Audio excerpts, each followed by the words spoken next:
Assalamualaikum students, it's your computer teacher Aisha Ijaz and our today's topic is transmission impairment. Here we will discuss that what is transmission impairment and how many types of transmission impairment are.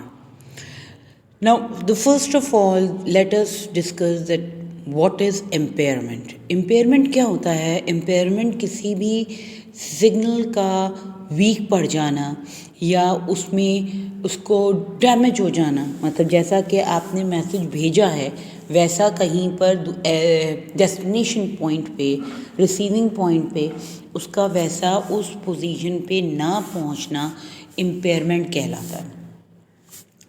Impairment में normally जब हमारे पास distance ज़्यादा होते हैं data को travel करने के from one end to another end, तो हमारे पास जो है वो ये ऑप्शंस होते हैं या पॉसिबिलिटीज़ होती हैं कि हमारा डेटा जो है वो कहीं ना कहीं इंटरप्ट हो जाए या करप्ट हो जाए। तो आज हम यही पढ़ने वाले हैं कि एक्चुअली इम्पेयरमेंट की क्या पॉसिबिलिटीज़ होती हैं और वो किस तरह से काम होता है। देखिए, पहली बात तो ये है कि हमारे पास दो तरह के सिग्नल्स होते हैं, हम पहले ही पढ़ चुके हैं, और वो है एनालॉग सिग्नल और डिजिटल सिग्नल। देखिए, कॉन्सिक्वेंसेस की अगर बात करें अगर हम, तो एनालॉग सिग्नल्स में आपको पता है वेरी कर रहा होता है signal from one end to another end, मतलब ये कि टॉप मोस्ट पॉइंट्स पे नहीं होता, वो वेरी कर रहा होता है अपने एक पॉइंट से दूसरे पॉइंट पे। तो यहाँ पे डिग्रेडेशन ऑफ सिग्नल क्वालिटी जो है वो अफेक्ट होती है, और हम देखते हैं कि हमारे जो सिग्नल्स हैं वो उसी लेवल पे जनरेट नहीं होते एंड पॉइंट पे जैसा कि हमने उसे भेजा होता है। लेकिन जब हम डिजिटल सिग्नल्स की बात करते हैं तो डिजिटल सिग्नल्स में बिट एरर्स आते हैं कि जिसकी वजह से जो है वो अगर हमने 1 भेजा है तो वहाँ पर जो है वो ज़ीरो एंड पॉइंट पे ज़ीरो पहुँच रहा है। तो ड्यूरेशन टाइम के हिसाब से ये दो सिग्नल्स जो हैं वो वेरी करते हैं कि इनके अंदर इम्पेयरमेंट जो है वो किस तरह की होगी। हम डेटा ट्रांसमिशन में ट्रांसमिशन इम्पेयरमेंट को इस तरह से डिफ़ाइन कर सकते हैं that the transmission impairment means that the signals at the beginning of the medium is not the same as the signal at the end of the medium. What is sent is not what is received. अब हमारे पास impairment के 3 types हैं। एक आता है आपका attenuation, एक आता है आपका डिस्टॉर्शन, और तीसरा आपका आता है noise. Let us discuss that what is attenuation. Attenuation का मतलब ये होता है कि किसी भी चीज़ की एनर्जी लेवल का कम हो जाना, किसी भी चीज़ का रिड्यूस हो जाना, उसकी क्वांटिटी को, उसे हम एटेन्यूएशन कहते हैं। जब हम एक जगह से दूसरी जगह कोई बात बिल्कुल इसी तरह समझिए जैसे कि जितना दूर आपका डिस्टेंस होता चला जाएगा आपकी डेटा ट्रांसमिशन जो है वो उतना ही ज़्यादा वीक होती चली जाएगी। आपने कहा जब हम करीब खड़े हुए होते हैं एक दूसरे तो हमें एक दूसरे की आवाज़ क्लियर सुनाई दे रही होती है। जैसे जैसे हम दूर जाते जाते हैं वो क्या होता है, हमारी आवाज़ एक दूसरे के लिए कम महसूस होना शुरू हो जाती है। ये नहीं है कि हम भेजने वाला अब कम ज़ोर से बोल रहा है, लेकिन ये कि बात ये है कि जब दो लोगों के दरमियान डिस्टेंस ज़्यादा हो तो फिर रिसीविंग एंड पे किसी भी सिग्नल का या आवाज़ का पहुंचना जो है उसका लेवल, वॉल्यूम का लेवल कम हो जाता है। अब इसके लिए हम क्या करते हैं, हम इस्तेमाल करते हैं एम्पलीफायर। एम्पलीफायर क्या करता है, एम्पलीफायर आपके उन सिग्नल्स को जो वीक हो रहे होते हैं उनसे दोबारा रीजनरेट करता है और उसके अपने एप्रोप्रिएट रेंज में लेकर आता है जिसमें वो भेजा गया होता है। देखिए हमारे कनेक्टिविटीज़ में क्या हो रहा होता है कि हमारे जो कंप्यूटर्स हैं वो दूर दूर लोकेटेड होते हैं, ठीक है। अब जाहिर सी बात है जब हम वायर केबल इस्तेमाल करते हैं तो रेजिस्टेंस पावर की वजह से जो है हमारे सिग्नल्स जो हैं वो वीक पड़ जाते हैं, तो हम उसके दरमियान एम्पलीफायर्स जो है वो इंस्टॉल करते हैं, जिसकी वजह से हमारा जो डेटा होता है वो दोबारा उस रेंज में आ जाता है, हमारे सिग्नल्स उस रेंज में आ जाते हैं जिस रेंज में सेंडर ने भेजे होते हैं। हम कह सकते हैं that attenuation is the reduction of the signal strength during the transmission.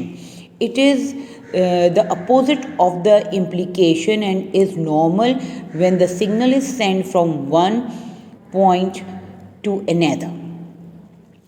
अब ये आप डायग्राम में भी देख रहे हैं कि एक जो है वो सिग्नल भेजा है वो आगे जाके जो है वो वीक पड़ गया। फिर आप ये देखें कि जब हमने देखा कि हमारा सिग्नल वीक पड़ गया है तो हमने एम्पलीफायर जो है वो इंस्टॉल किया। एम्पलीफायर की वजह से वापस उसी रेंज में हमारा सिग्नल जनरेट हो जाता है, रिप्रोड्यूस हो जाता है, जिस रेंज में हमारे सेंडर ने रिसीवर के लिए उसे भेजा होता है। Now coming to the second type and that is distortion. अब डिस्टॉर्शन क्या है? डिस्टॉर्शन मीन्स किसी भी चीज़ की शक्ल का बदल जाना, कि मैंने जो है जैसे मैंने अभी आपसे कहा कि मैंने 0 भेजा था वो 1 हो गया, मैंने 1 भेजा था वो 0 हो गया। अब ये क्यों होता है? देखिए फ़र्ज़ कीजिए मैंने जो है अक्सर औकात हम लोग बातें कर रहे होते हैं, मैंने आपको कहा ऑन, फ़र्ज़ कीजिए मैं कोडिंग में आपसे बात कर रही हूँ, मैंने कहा ऑन, लेकिन आपने अपनी बात पहले बोल दी, मेरी बात बाद में गई, देर से गई। तो जब कोई बात डिले होकर जाती है, देर से जाती है, तो उसकी अहमियत जो है वो चेंज हो जाती है। जब उसकी अहमियत चेंज हो जाती है तो फिर उसके मीनिंग्स जो हैं वो भी आपके चेंज हो जाते हैं, तो जिसकी वजह से हम ये कहते हैं कि हमारा सिग्नल उस तरह नहीं पहुंचा जिस तरह पहुंचना चाहिए था। एक और चीज़ भी होती है और वो ये कि हमारे डिफरेंट एक सिग्नल में हम पहले पढ़ चुके हैं बॉड रेट में कि हमारे एक सिग्नल्स में कई बिट्स जो हैं या कई फ्रीक्वेंसीज जो है वो जनरेट हो रही होती हैं। डिस्टॉर्शन में अगर आप देखें फिगर में तो आप ये देखेंगे कि एक सिग्नल जो है वो एक कंपोजिट सिग्नल है। कंपोजिट सिग्नल मीन्स कि एक ही सिग्नल में कई फ्रीक्वेंसीज या कई दूसरे वेव्स जो हैं वो शामिल हैं, कनेक्टेड डेटा जो है वो शामिल है। तो उसमें क्या होता है कि एक सिग्नल जो है वो उन सारी वेव्स या फ्रीक्वेंसीज को मिलाकर बनता है। जब आप उसको भेजते हैं तो हर फ्रीक्वेंसी अपने कैपेबिलिटी और अपनी रेंज के हिसाब से वो एक एंड पॉइंट तक पहुंचती है। अब क्या होता है, कोई जल्दी पहुंच गई, कोई देर से पहुंच गई, कोई नॉर्मल पहुंच गई, तो उससे क्या होता है कि आपके सिग्नल का शेप जो है, जैसे कि आप डायग्राम में भी देख रहे हैं, वो चेंज हो जाता है, जिसकी वजह से हमारा डेटा जो है वो चेंज हो जाता है कंपैरेटिवली जो डेटा हमने भेजा होता है सेंडर पोजीशन से रिसीवर के लिए। हम डिस्टॉर्शन के बारे में कह सकते हैं, distortion can occur in composite signal made of different frequencies. Each signal component have its own propagation speed through a medium and therefore its own delay in arrival at the final signal. जिसकी वजह से मैं आपको एक बात बताऊं, हमारा and point जो है वो अफेक्टिव होता है और जैसा सिग्नल हमने भेजा होता है वो हमारे एंड पॉइंट पर नहीं पहुंचता, जिसकी वजह से हम ये कहते हैं कि हमारे सिग्नल में इम्पेयरमेंट होती है। अब जो लास्ट टाइप है वो है नॉइज़। नॉइज़ हमें पता है कि किसी भी एक प्रॉपर चीज़ में किसी एक्स्ट्रा चीज़ का मिक्स हो जाना या मिल जाना, इसे हम नॉइज़ कहते हैं। किसी ओरिजिनल चीज़ में किसी दूसरे किसी एलिमेंट का मिल जाना, दिस इज़ कॉल्ड नॉइज़। तो जब हम सिग्नल्स की बात करते हैं तो सिग्नल्स में भी नॉइज़ जो है वो मिक्सअप हो जाती है। फॉर एग्जांपल अगर मैं अभी बात कर रही हूँ आपसे, हो सकता है पीछे से आपको कोई और दूसरी आवाज़ आ जाए, तो दैट इज़ अ नॉइज़। दूसरी चीज़ ये कि मेरा जो डेटा है वो फ़र्ज़ कीजिए मैं अभी सेव कर रही हूँ कहीं पे, आपके मेरे जब जिस मीडिया के थ्रू मैं अपना डेटा ट्रांसफ़र कर रही हूँ उसमें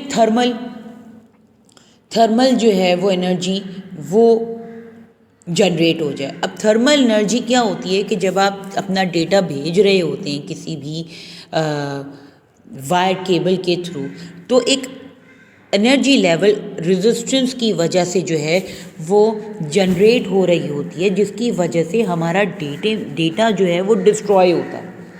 अब वो एनर्जी जो है वो एक अलग तरह की नॉइज़ क्रिएट करता है जो कि मिक्सअप हो जाता है हमारे ओरिजिनल डेटा के साथ। फिर इम्पल्स हैं, नॉइज़ हैं, जो डिफरेंट इम्पल्सेस जो हैं वो क्रिएट हो रही होती हैं। फिर आपका जो है वो इंड्यूस नॉइज़ेस होती हैं, क्रॉस टॉक्स होती हैं। ये वो चीज़ें होती हैं जो कि आपके डेटा को अफेक्ट करती हैं और उसकी ओरिजिनलिटी से हटा देती हैं। हम नॉइज़ के बारे में कह सकते हैं the random and unpredictable electrical signal coming from both internal or external portion of the system, which interfere reception of actual required signal is called noise. तो ये तो हो गया आपका ट्रांसमिशन इम्पेयरमेंट और उसकी 3 टाइप्स। आई होप कि आपकी समझ में आया होगा। आपका आज का क्वेश्चन है that what is transmission impairment, discuss in detail.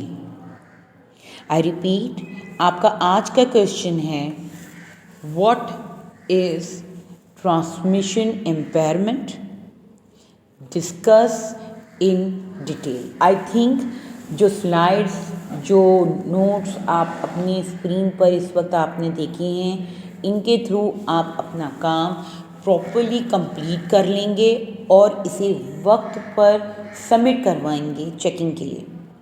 I hope कि आपका काम आप आराम से कर सकें। टिल देन, अल्लाह हाफिज़, बेस्ट ऑफ लक।